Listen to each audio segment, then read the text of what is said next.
साहिब बंदगी सतनाम। बोले सतगुरु बंदी छोड़ कबीर साहिब की जय हो। बोले सतगुरु वैराग साहिब की जय हो। बोलिए सभी संतों की जय हो, सभी हंसों की जय हो, सभी भक्तों की जय हो, आज के आनंद की जय हो। तो आज जो हम सत्संग करेंगे वो आज सत्संग करेंगे निज स्वरूप पे, कि क्या होता है निज स्वरूप, जिसको भूल जाने के कारण हम बार बार योनियों में भटक रहे हैं, बार बार जन्म मरण में उलझ रहे हैं। अगर हमें निज स्वरूप का बोध हो जाए तो हमें कोई भी दोबारा किसी जन्म मरण में आने की जरूरत नहीं पड़ेगी। सारा मुद्दा निज स्वरूप का है कि तुम आखिर हो क्या, हम कौन हैं। अगर हमें यह पता लग जाए कि हम कौन हैं तो हम कहां से आए हैं यह भी पता लग जाएगा। और वो कौन बताएगा? वो भेदी गुरु बताएगा। अभी तो हमें यही नहीं पता लग पा रहा कि हम कौन हैं, हम इसी में उलझे पड़े हैं। हम अपने आप को शरीर मान रहे हैं कि मैं एक शरीर हूं। जब तक मैं अपने आप को शरीर मानूंगा, जब तक मैं सत्य को प्राप्त नहीं कर सकता। जब तक मैं अपने आप को शरीर मानूंगा तब तक मैं अपने परमात्मा को भी शरीर मानूंगा, मैं अपने परमात्मा को भी देह मानूंगा, क्योंकि मेरी बुद्धि का स्तर देह से ऊपर नहीं उठ पा रहा है। मैं देख रहा हूं कि मेरे दो हाथ दो पैर हैं, पेट है, छाती है, सिर है, तो मैं कल्पना में जी रहा हूं कि मेरा परमात्मा भी ऐसा ही होगा। जैसे पिता होता है वैसा ही पुत्र होता है। इसलिए बार बार जन्म और मरण में आ रहा हूं, शरीरों के चक्कर में आ रहा हूं। लेकिन जब हमें ऐसा भेदी गुरु मिल जाता है जो हमें यह बता देता है तुम शरीर नहीं हो, जब हमें ऐसा भेदी गुरु मिल जाता है जो हमें बोध कराता है कि तुम शरीर नहीं हो, तो फिर हमें समझ में आ जाता है कि जब मैं शरीर नहीं हूं तो मेरा परमात्मा भी शरीर नहीं है।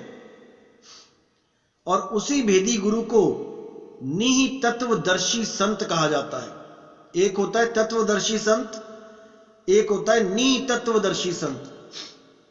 तत्वदर्शी संत आपको यह बताता है कि आप तत्वों के बने हो और आपका जो शरीर है वही आपका असली स्वरूप है, और जो आपका भगवान है, परमात्मा है, वो भी सह शरीर है, वो भी शरीर में ही है। वो सतलोक नामक किसी लोक में बैठा है और कुर्सी लगा के बैठा है, सिंहासन पे बैठा है। जबकि हर संत ने क्या बताया है कि परमात्मा का कोई स्वरूप, कोई शरीर नहीं है। वो 5 तत्व 3 गुण 25 प्रकृति से न्यारा है। इसी को अच्छी तरह समझना है कि 5 तत्व 25 प्रकृति 3 गुण से न्यारा क्या होता है।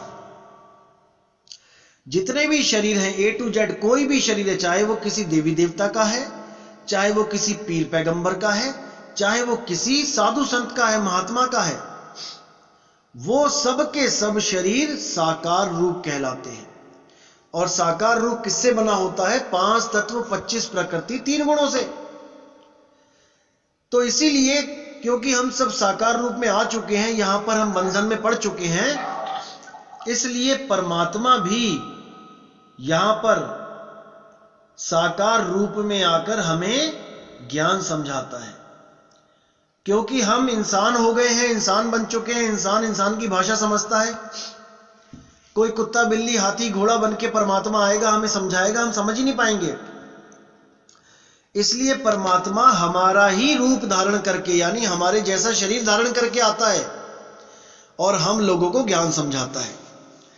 इसलिए बोला कि दीसे देही और कहो विदेही। ये कैसे हो सकता है? आप कहते हो कि आपका कोई रंग रूप नहीं है, शरीर नहीं है। कबीर साहब आपकी तो शरीर भी दिखाई दे रहा है, धर्मदास जी बोले। तब कबीर साहब ने बोला कि धर्मदास ये केवल दिखने में आ रहा है, ये मेरा 5 तत्व 25 प्रकृति 3 गुणों से न्यारा शरीर है और 5 तत्वों की काया से रहित है, इसलिए 5 तत्वों के भोजन से भी दूर है, 5 तत्वों का भोजन भी नहीं करता। इसीलिए बोला गया है कि पानी से पैदा नहीं, श्वासा नहीं शरीर, और अन्न आहार करता नहीं, वाको नाम कबीर। गगन मंडल से उतरे साहिब सत्य कबीर, और जलज माही पौड़न की, ये दोनों दीन के पीर। वो दीन, दोनों दीन का पीर, वो बंदी छोड़, वो कमल के फूल के ऊपर उतरता है। इसलिए उतरता है क्योंकि कमल का फूल गंदगी में रहता है, लेकिन गंदगी में रहता हुआ भी गंदगी से ऊपर होता है। गंदगी छू नहीं सकती उसको, कीचड़ छू नहीं सकता।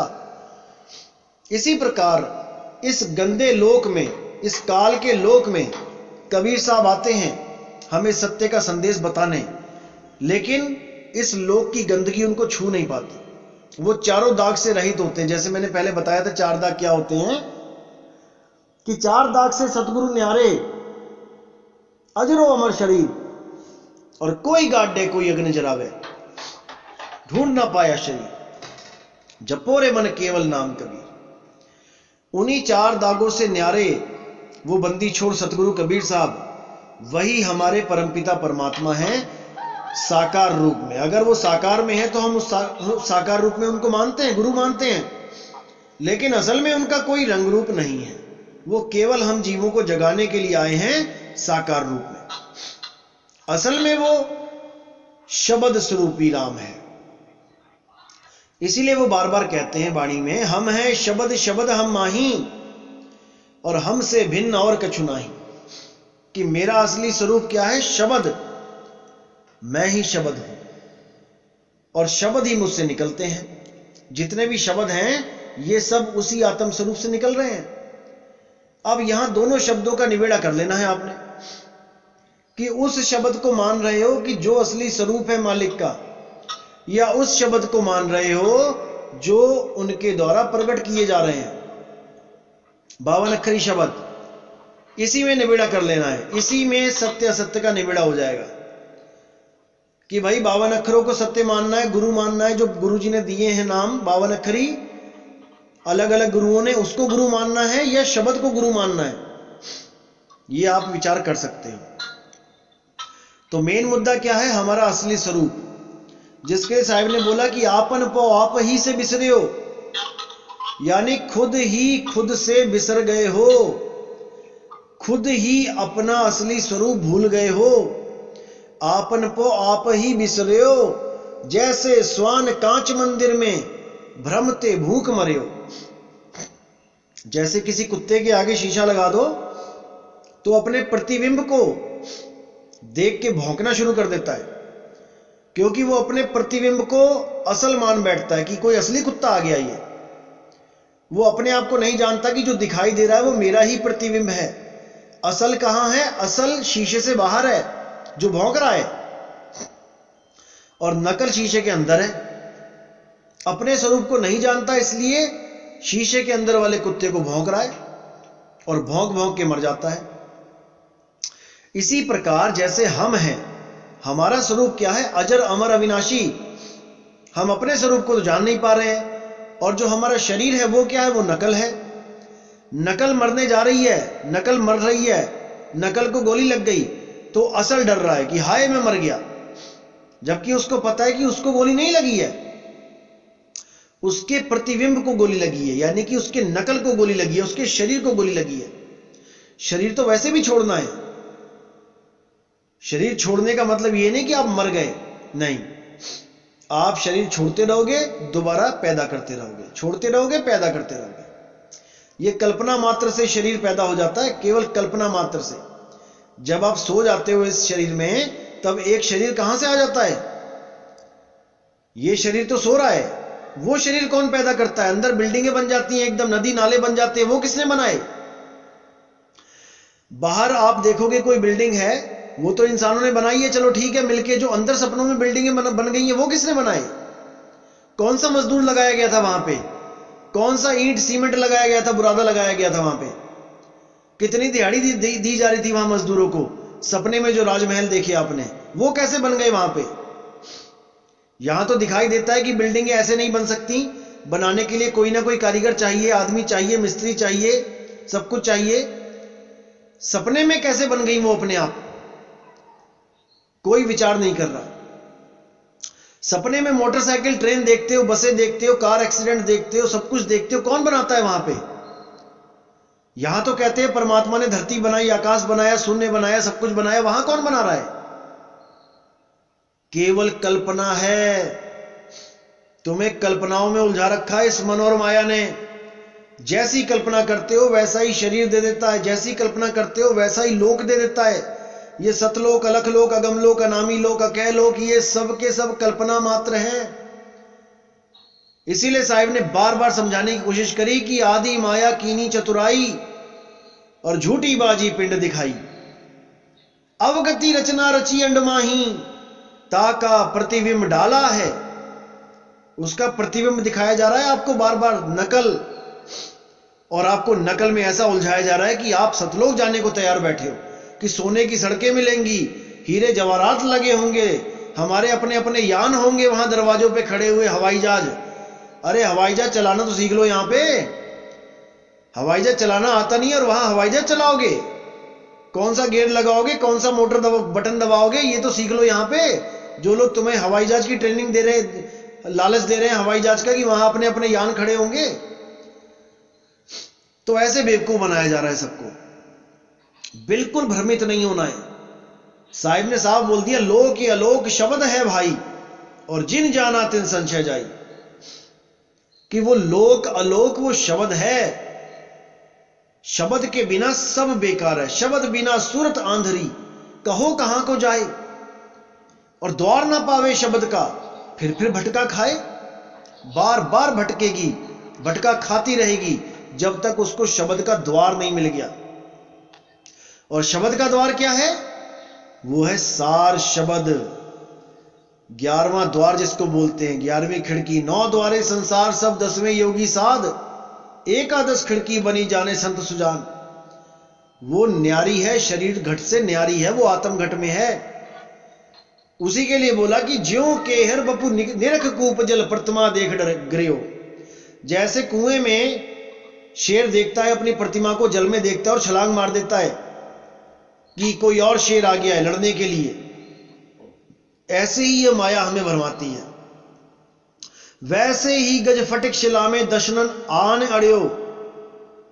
जो हाथी होता है उसको दिखता है कि दूर कोई पत्थर है बहुत बड़ा, उसको हाथी समझ के उससे लड़ने लग जाता है। उसको धक्के मार मार के लड़ के सिर फुड़वा लेता है, वहीं मर जाता है। मरकट मूठ स्वाद की खातिर घर घर रटत फिरे। बंदर एक मुट्ठी चने के लिए सुराही में हाथ फंसा लेता है। जो बंदर पकड़ने वाले होते हैं वो क्या करते हैं, सुराही जमीन में गाड़ देते हैं, उसमें थोड़े से दाने रख देते छोले, और थोड़े से चने छोले जमीन के बाहर फैला देते हैं मटके के आसपास, सुराही के आसपास। वो बंदर जब खाता है तो देखता है कि ये छोले कहां से गिरे हैं, तो देखता है कि वहां पे सुराही पड़ी है। सुराही में हाथ डाल देता है, हाथ डालता है खुला हुआ, और अंदर मुट्ठी बांध लेता है चने की। जब मुट्ठी बांध लेता है तो हाथ फंस जाता है, मुट्ठी फंस जाती है। अब लालच, एक मुट्ठी भर चने के लालच में मुट्ठी नहीं खोलता है, और उसको लगता है मुझे किसी ने पकड़ लिया, मुझे इस मटके के अंदर किसी ने मेरा हाथ पकड़ लिया। क्योंकि हाथ तो मेरा सीधा चला गया था, लेकिन सीधा चला गया था, वापस क्यों नहीं आ रहा है? वापस इसलिए नहीं आ रहा क्योंकि उसने मुट्ठी बांध ली है। अब उसको यह नहीं समझ में आ रहा कि मैंने मुट्ठी बांधी हुई है, किसी ने पकड़ा नहीं है। इसी प्रकार हमने इस शरीर को पकड़ा हुआ है, इस मन को पकड़ा, इस माया को पकड़ा, 3 गुणों को पकड़ा है, 5 तत्वों को पकड़ा, 25 प्रकृतियों को पकड़ा है। हमने पकड़ रखा है इनको, हमें नहीं पकड़ सकता कोई। इसीलिए अगली लाइन में साहिब ने बोला, कहें कबीर ललनी के सुगना, अरे तो ही कौन पकड़े हो, तुझे कौन पकड़ सकता है? तू उड़ारी तो मार एक बार। एक पक्षी को आप क्या पकड़ोगे बताओ? कोई पक्षी खेत में बैठा है, तुम उसको पकड़ने जाओगे, वो 2 मिनट में उड़ जाएगा। तुम क्या उड़ जाओगे इसके पीछे पीछे? कुछ नहीं कर सकते। वो कैसे पकड़ा जाता है? वो पकड़ा जाता है बुद्धि के द्वारा। जब आप बुद्धि लड़ाते हो कि इसको, उड़ने वाले पक्षी को कैसे पकड़ा जाए, तब आप चोगा डालते हो, और आप नहीं पकड़ते हो पक्षी को, पक्षी आके चोगे को पकड़ता है, और चोगे में उसके जाल होता है, और पक्षी चोगे को पकड़ते ही जाल में फंस जाता है। इसी प्रकार काल ने आप लोगों को पकड़ने के लिए, इस जीव को पकड़ने के लिए चोगा डाल रखा है। चोगा क्या है? ये शरीर ही चोगा है। इस शरीर से इतना मोह लगवा दिया है आपका कि आप इस चोगे से दूर नहीं जा सकते। आप इस शरीर से दूर नहीं जा सकते। अपना शरीर, माँ बाप का शरीर, बेटे बेटी का शरीर, बीवी का शरीर, भाई बहन का शरीर, सबके शरीरों में ऐसा उलझा दिया है आपको कि आप शरीर से न्यारे नहीं हो सकते। यही शरीर अगर पोस्टमार्टम करके आपके सामने रख दिया जाए ना, आपकी बीवी का या बीवी के सामने पति का, तो आप 2 मिनट भी नहीं देख पाओगे उस शरीर को।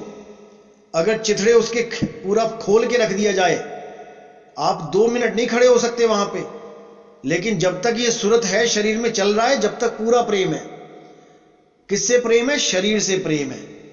यही काल का जाल है, यही कांटा है जो मछली को फंसाता है। यही है कांटा। जो भी शरीर से प्रेम करेगा वो समझ जाना कि वो आना ही आना है उसने। वो मछली ने कांटा खा लिया चारे के साथ, अब वो कहीं जा नहीं सकती। अब जहां खींच के लेके जाएगा काल निरंजन, वहीं जाना पड़ेगा। तो इसलिए भाई कांटे को पहचानो, अपने स्वरूप को पहचानो। तभी तो साहिब बोल रहे हैं कि कहें कबीर ललनी के सुगना, अरे तोहे कौन पकड़ी, तुझे कौन पकड़ सकता है? किसी में हिम्मत नहीं तुझे पकड़ सकता है। ये तुमने पकड़ रखा है, तुमने पकड़ रखा है। इसलिए पूरा विवेक लगाना है, पूरा ज्ञान में आ जाना है।